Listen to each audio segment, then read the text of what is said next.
Magandang araw po sa inyong lahat. Pinuntahan ko nga po ang mama ko dito sa Pawang Elementary School para ilatag po lahat ng mga pictures na hindi pa po nabili. Tinatawag ko nga po pala ang mama ko dyan, ngunit tilang busy. Hindi nga niya po alam mga kaputog na pupuntahan ko siya.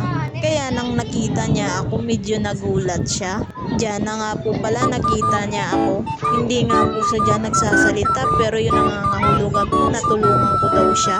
Lapitan ko na nga po mga kaputog. Napansin ko nga ang ganda po pala ng dress ng suot ni mama. At eto na po, natapos na nga po ang paglalatag namin. Kung sa nakaraang araw naman po, nakikita niyo po na wala po kaming latag at ngayon meron na po. Dahil na-realize po namin na mahirap po pala maglatag ng walang latag. Wow!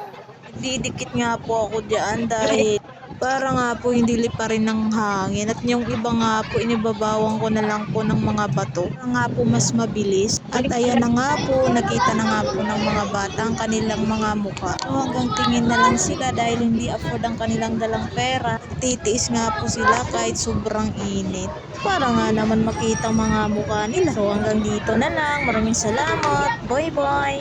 Thank you for watching.